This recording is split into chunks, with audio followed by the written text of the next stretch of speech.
जय हिंद दोस्तों, स्वागत है आप सभी का एक बार फिर से आपके अपने यूट्यूब चैनल सॉफ्ट स्टडी में। मैं सौरभ एक बार फिर से आपके साथ हूं और आज की इस वीडियो में हम डिस्कस करेंगे मध्य प्रदेश के उद्यान एवं अभ्यारण्य से बनने वाले कुछ महत्वपूर्ण क्वेश्चंस को। तो दोस्तों, ये वीडियो आपके सभी एमपी स्टेट में जितने भी एग्जाम होते हैं, पीईवी के द्वारा जितने एग्जाम आपके कंडक्ट कराए जाते हैं, जैसे एमपी टेट वर्ग 3 हो गया, ग्रुप 2 सब ग्रुप 4 और एमपी पुलिस, जितने भी एग्जाम आने वाले हैं उन सभी में मध्य प्रदेश के उद्यान एवं अभ्यारण्य से क्वेश्चन बनते हैं। तो दोस्तों, सभी एग्जाम के लिए यह वीडियो समान रूप से इंपॉर्टेंट होगी, चाहे आप एमपी टेट वर्ग 3 की तैयारी कर रहे हो, क्योंकि यहाँ पर जो स्टेट लेवल के एग्जाम होते हैं उन सभी में स्टेट लेवल के क्वेश्चन पूछे ही जाते हैं। ठीक है, तो वर्ग 3 के लिए तो इंपॉर्टेंट है ही, साथ ही साथ ग्रुप 2 सब ग्रुप 4 का भी पेपर होने वाला है बहुत ही जल्दी, और एमपी पुलिस का एग्जाम भी आने वाला है। तो इन सभी के लिए, यदि आपने इन सभी के लिए फॉर्म फिलअप किया हुआ है, आप इसकी प्रेपरेशन कर रहे हैं, तो आप सभी लोगों के लिए यह वीडियो मोस्ट इंपॉर्टेंट है। यहाँ पर दोस्तों लगभग मध्य प्रदेश के उद्यान एवं अभ्यारण्य से 10 क्वेश्चन होंगे, लेकिन यहाँ पर जितने भी आपके इंपॉर्टेंट क्वेश्चंस बनते हैं, यदि वीडियो को शुरू से लेकर अंत तक आप पूरा देखते हैं, तो मध्य प्रदेश के उद्यान एवं अभ्यारण्य से जितने भी इंपॉर्टेंट क्वेश्चन आपके एग्जाम में पूछे जाते हैं, सभी क्वेश्चंस आपके यहाँ से क्लियर हो जाएंगे। तो दोस्तों, स्टार्ट करेंगे इस वीडियो को पहले क्वेश्चन के साथ में। कल की वीडियो में हमने यहाँ पर कोई क्वेश्चन आपसे नहीं पूछा था, इसलिए कल का क्वेश्चन यहाँ पर नहीं है, इसलिए पहले क्वेश्चन के साथ इसे हम स्टार्ट करेंगे। तो दोस्तों, पहला क्वेश्चन आपकी स्क्रीन पर है। उससे पहले इस वीडियो को लाइक कर दें, शेयर कर दें। चैनल पर नए हैं तो आप चैनल को सब्सक्राइब करके बाजू में आए ऑल बेल नोटिफिकेशन को प्रेस करें, ताकि यहाँ पर अपलोड की गई नेक्स्ट वीडियो की नोटिफिकेशन आपको सबसे पहले मिल जाए। तो दोस्तों, पहला क्वेश्चन आपकी स्क्रीन पर है, लिखा हुआ है मध्य प्रदेश के कितने राष्ट्रीय उद्यान प्रोजेक्ट टाइगर के अंतर्गत शामिल हैं। मध्य प्रदेश के कितने राष्ट्रीय उद्यान प्रोजेक्ट टाइगर के अंतर्गत शामिल हैं। तो दोस्तों, सबसे पहले तो हमें ये पता होना चाहिए कि मध्य प्रदेश में राष्ट्रीय उद्यान आखिर हैं कितने। ठीक है, तो मध्य प्रदेश में टोटल 11 राष्ट्रीय उद्यान हैं। कितने? 11 राष्ट्रीय उद्यान हैं और 31 अभ्यारण्य हैं। तो राष्ट्रीय उद्यान और अभ्यारण्य में क्या अंतर है? तो दोस्तों, जो राष्ट्रीय उद्यान होते हैं ये जो है पूरी तरह से सरकार के अधीन होते हैं। इसमें किसी भी प्रकार की मानव गतिविधियों के लिए छूट नहीं होती है, ना ही आप इसमें अपने मवेशी चरा सकते हैं, ना ही यहाँ से आप लकड़ियाँ ला सकते हैं, और इसमें कोई भी आप गतिविधि नहीं कर सकते हैं। इसके अलावा जो राष्ट्रीय उद्यान होते हैं इसमें कुछ मानवीय गतिविधियों के लिए छूट दी जाती है, और जो राष्ट्रीय उद्यान होते हैं इनमें आप अपने मवेशी चरा सकते हैं। यहाँ से जो टहनियाँ होती हैं, लकड़ियाँ होती हैं, सूखी हुई लकड़ियाँ आप ला भी सकते हैं अपने उपयोग के लिए।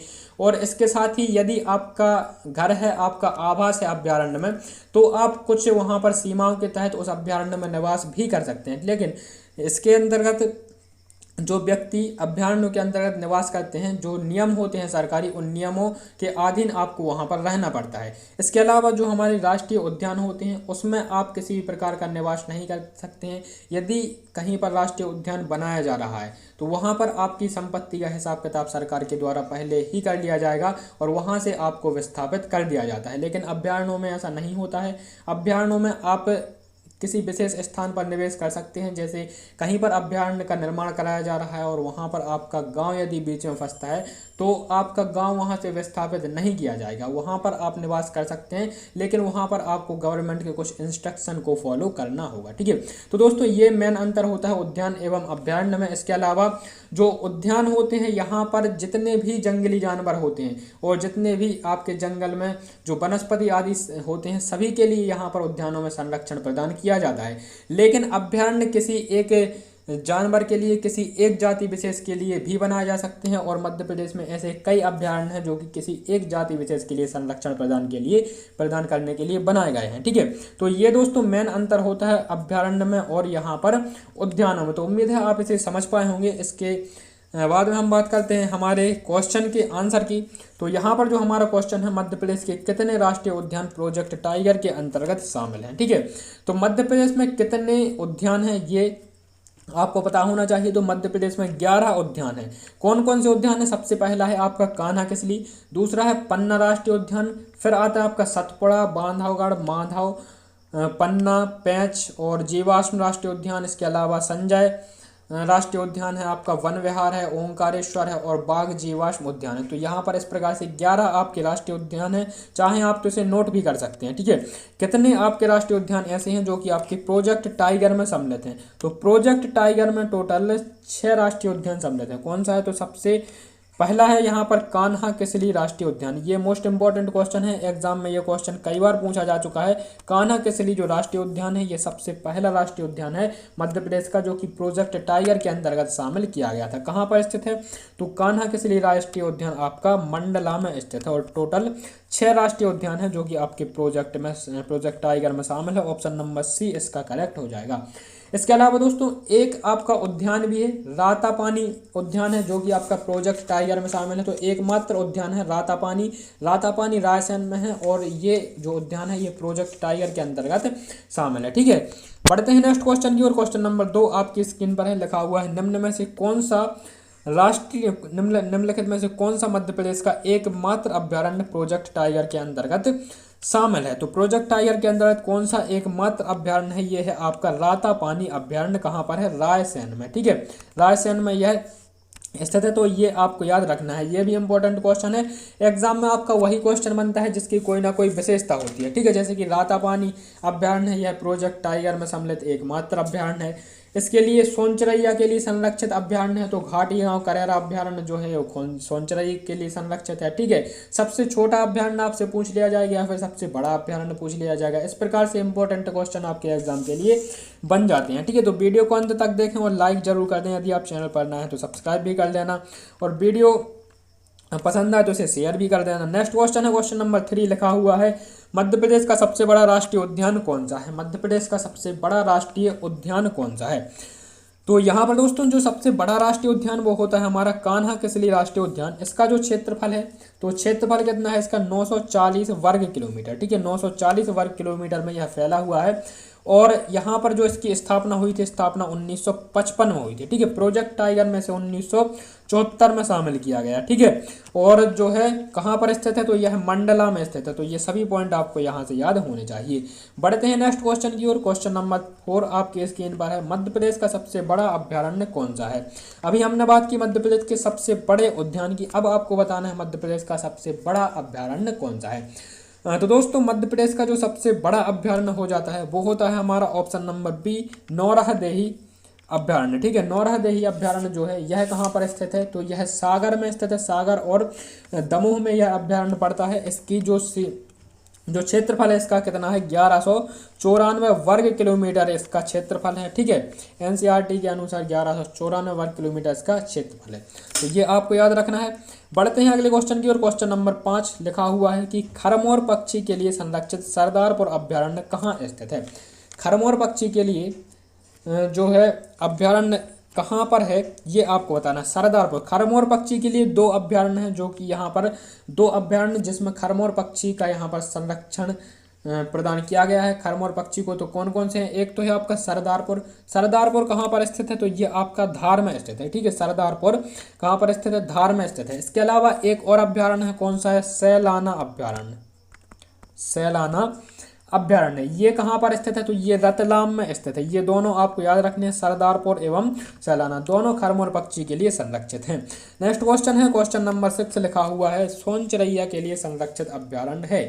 सोनचरैया के लिए कौन सा अभ्यारण्य है जिसमें सोनचरैया को संरक्षण प्रदान किया गया है। तो इसमें भी 2 अभ्यारण्य हैं ऐसे मध्य प्रदेश में जिसमें सोनचरैया को संरक्षण प्रदान किया गया है। नंबर जो इसका पहला आता है हमारा वो है आपका घाटी गांव ग्वालियर में है, और यहाँ पर करेरा जो शिवपुरी में। ठीक है, तो इसका जो आंसर हो जाएगा ए और बी दोनों।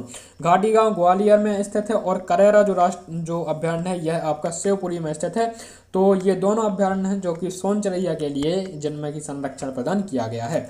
बढ़ते हैं नेक्स्ट क्वेश्चन की ओर। क्वेश्चन नंबर 7 आपकी स्क्रीन पर लिखा हुआ है कामधेनु गो अभ्यारण्य। कामधेनु गो अभ्यारण्य यहाँ पर कहाँ स्थित है ये आपको बताना है। तो दोस्तों ये काफ़ी इंपॉर्टेंट क्वेश्चन है, क्योंकि ये पूरे भारत देश का पहला ऐसा अभ्यारण्य है जिसमें गौ को संरक्षण प्राप्त किया गया है, जिसमें गाय को संरक्षण प्रदान किया गया है। ठीक है, तो यहाँ पर कौन सा हो जाएगा, इसका जो आंसर हो जाएगा हमारा कामधेनु गो अभ्यारण्य कहाँ पर है, तो यह स्थित है दोस्तों आगर मालवा में। ऑप्शन नंबर ए इसका करेक्ट हो जाएगा, कामधेनु गो अभ्यारण्य है आगर मालवा में। इसका क्षेत्रफल कितना है, 472। आपको क्षेत्रफल याद रखने की जो है क्षेत्रफल इतना इंपॉर्टेंट नहीं है, लेकिन यदि आप क्षेत्रफल याद रख पाते हैं तो ये बहुत ही अच्छा होगा आपके एग्जाम के पॉइंट ऑफ व्यू से, क्योंकि क्षेत्रफल बहुत ही कम क्वेश्चन से पूछा जाता है लेकिन पूछा जाता है। ठीक है, तो जो कहाँ पर स्थित है, कामधेनु गो अभ्यारण्य स्थित है, यह आगर मालवा में स्थित है। बढ़ते हैं नेक्स्ट क्वेश्चन की ओर। क्वेश्चन नंबर 8, सफेद बाघों के लिए प्रसिद्ध उद्यान जो है उद्यान कौन सा है? सफेद बाघों के लिए प्रसिद्ध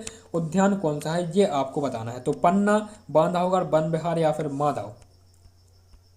तो इसका जो सही आंसर हो जाता है ऑप्शन नंबर बी, बांधवगढ़ राष्ट्रीय उद्यान। बांधवगढ़ जो राष्ट्रीय उद्यान है इसमें सफेद बाघ पाए जाते हैं। ऑप्शन नंबर बी इसका करेक्ट हो जाएगा, बांधवगढ़। ठीक है, नेक्स्ट क्वेश्चन है दोस्तों हमारा क्वेश्चन नंबर 9, लिखा हुआ है मध्य प्रदेश का राजकीय पशु ब्रैडरी प्रजाति का बारहसिंगा।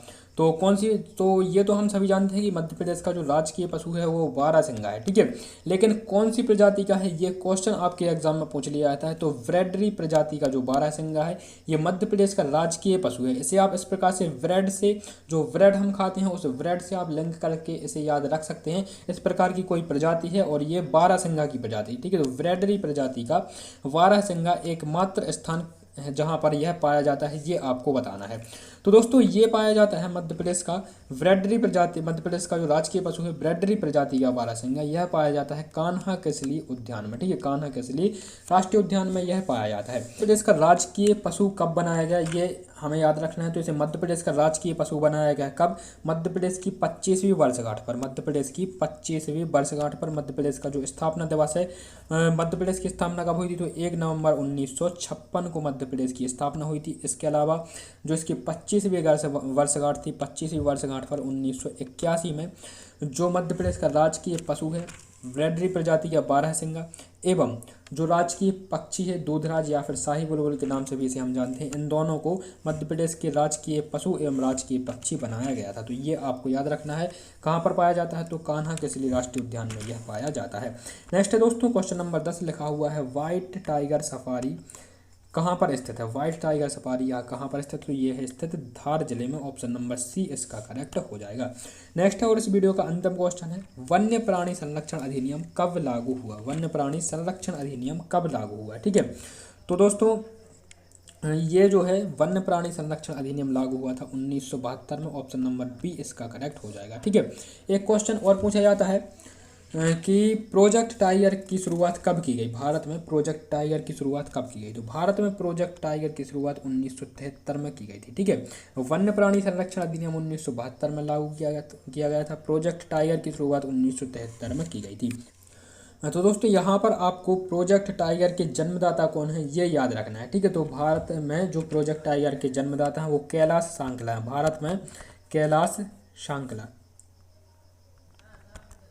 सांकला है। ठीक है, और जो विश्व में प्रोजेक्ट टाइगर के जन्मदाता है ये कौन है? गैनी मैनफोर्ड है, गैनी मैनफोर्ड। ठीक है, तो ये दोनों नाम आपको याद रखने हैं। तो उम्मीद है दोस्तों ये वीडियो आपको पसंद आई होगी। वीडियो कैसी लगी ये आपको कमेंट बॉक्स में कमेंट करके बताना है। साथ ही साथ 11 में से कितने क्वेश्चंस आपके सही हुए हैं ये भी आपको कमेंट बॉक्स में बताना है। और इसी के साथ जो भी आप जिस भी टॉपिक पर वीडियो चाहते हो तो कमेंट जरूर करें। कोई आपके सुझाव हैं, सजेशन है तो आप वो भी आप अपने बता सकते हैं कमेंट बॉक्स में। मुलाकात होगी आपसे इसकी नेक्स्ट वीडियो में। तब तक के लिए नमस्कार, जय हिंद, वंदे मातरम।